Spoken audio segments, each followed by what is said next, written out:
Sejumlah tokoh keamanan nasional seperti penasehat khusus Presiden bidang politik dan keamanan Wiranto hingga Kepala BIN mendatangi Istana Merdeka. Mereka mengaku belum mengetahui agenda pembahasan dengan Presiden Prabowo, namun menduga terkait dengan situasi keamanan nasional. Kepala BIN, Letjen TNI Purnawirawan Muhammad Herindra dan Kepala Bapisus Aris Marsudianto mendatangi kompleks istana mengaku dipanggil Presiden Prabowo. Lalu penasihat khusus Presiden bidang politik dan keamanan Wiranto serta penasehat Presiden bidang urusan pertahanan Dudung Abdurrahman juga datang ke istana. Herindra menyatakan akan memberikan informasi penting kepada Presiden. Sementara Aris Marsudianto memastikan situasi nasional saat ini dalam kondisi aman dan juga terkendali. Sedangkan Wiranto menyebut Presiden sangat memperhatikan dan responsif dengan apa yang diinginkan rakyat. Ya belum tahu ya, saya memang Presiden. Pak, membahas kondisi hari ini berarti Pak pasca kerucuhan. Ada informasi yang harus disampaikan kepada Presiden. Yang diundang informasi soal dalam kericuhan Pak. Nanti akan Pak ada mahasiswa pasti juga ya.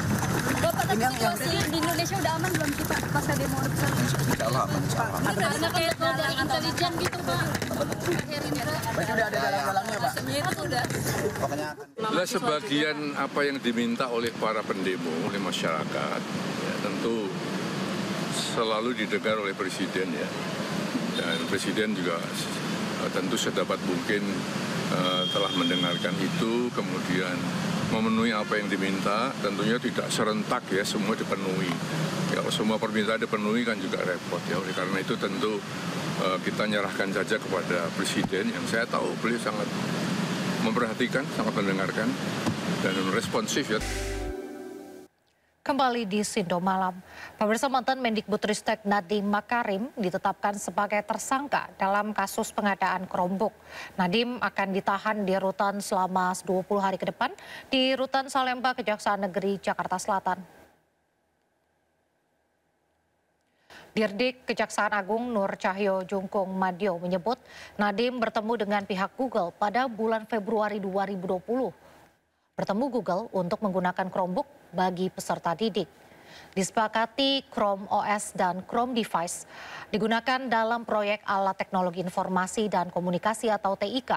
Nadiem dan jajarannya melakukan meeting tertutup yang membahas pengadaan program TIK yaitu Chromebook, padahal pengadaan alat TIK belum dimulai. Dalam kasus ini negara dirugikan 1,980 triliun rupiah.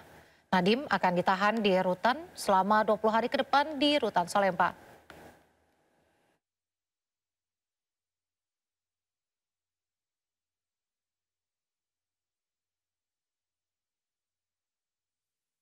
Assalamualaikum warahmatullahi wabarakatuh.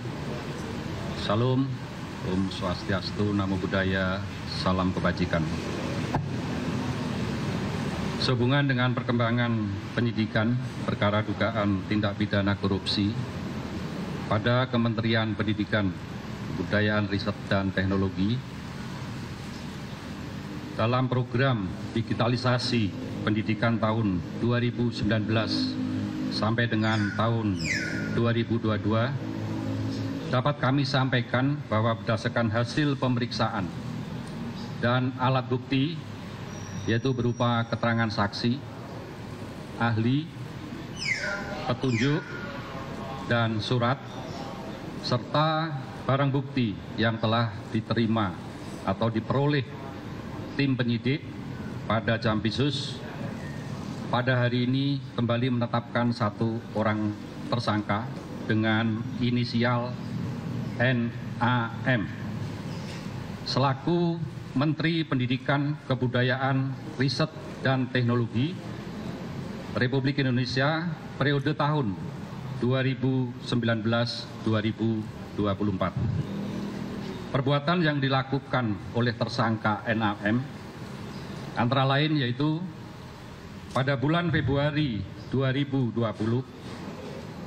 NAM yang saat itu menjabat sebagai Menteri Pendidikan dan Kebudayaan, Riset, dan Teknologi melakukan pertemuan dengan pihak dari Google Indonesia dalam rangka membicarakan mengenai produk dari Google, yaitu dalam program Google for Education dengan menggunakan Chromebook yang bisa digunakan oleh kementerian, terutama kepada peserta didik.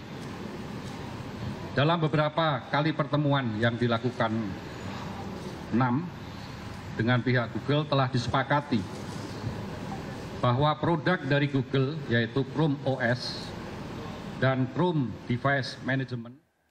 Informasi berikutnya pemirsa, Komisi Pemberantasan Korupsi menyita uang sebanyak 26 miliar rupiah terkait kasus dugaan korupsi kuota haji pada masa Menteri Agama Yakut Khalil Qomas. KPK juga menyita 4 unit mobil dan 5 bidang tanah serta bangunan.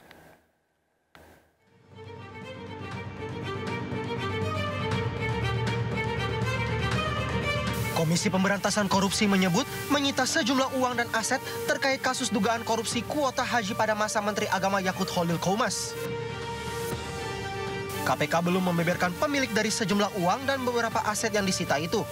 Namun demikian, uang dan sejumlah aset yang disita salah satunya dari penggeledahan di kediaman mantan Menteri Agama Yakut Khalil Qomas di kawasan Jakarta Timur pada Agustus lalu. Penyidik telah melakukan penyitaan diantaranya sejumlah uang dengan total 1,6 juta US dollar ya, atau sekitar 26 miliar. Selain itu penyidik juga telah melakukan penyitaan terhadap kendaraan roda 4, ada sekitar 4 unit, dan kemudian penyidik juga telah melakukan penyitaan aset berupa tanah dan bangunan, ada 5 bidang gitu. Jadi penyidik masih akan terus menelusuri terkait dengan aset-aset yang diduga terkait ataupun merupakan hasil dari tindak pidana korupsi ini. Setelah perkara ini dinaikkan ke penyidikan, Komisi Pemberantasan Korupsi mencegah mantan Menteri Agama era Presiden Joko Widodo Yakut Khalil Qomas untuk berpergian ke luar negeri. Surat pencegahan ke luar negeri dikeluarkan KPK pada 11 Agustus dan berlaku untuk 6 bulan ke depan. KPK juga telah memeriksa Yakut Khalil Qomas pada Kamis 7 Agustus lalu. Yakut diperiksa hampir 5 jam dan memberi klarifikasi terkait pembagian kuota tambahan pada ibadah haji tahun 2024 lalu.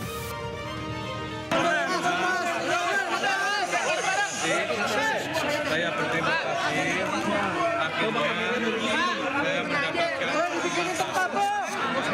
kesempatan untuk mengklarifikasi segala hal, terutama yang terkait dengan pembagian tambahan pada haji tahun 2024 yang lalu.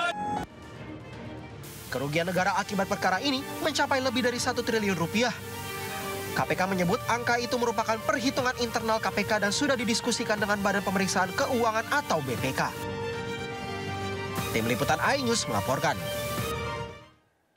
Wakil Ketua DPR RI Sufmi Dasko Ahmad menegaskan DPR akan segera membahas rancangan undang-undang tentang perampasan aset. Dasko menyebut RUU perampasan aset akan dibahas setelah RUU Kitab Undang-Undang Hukum Acara Pidana atau KUHP rampung. Menurut politikus Gerindra ini, pembahasan harus lebih dahulu KUHP agar tidak tumpang tindih. Adapun saat ini pembahasan RUU KUHP masih dalam tahap partisipasi publik dan akan segera dituntaskan. Dasko memastikan proses pembahasan RKUHP segera diselesaikan untuk membuka pembahasan RUU perampasan aset.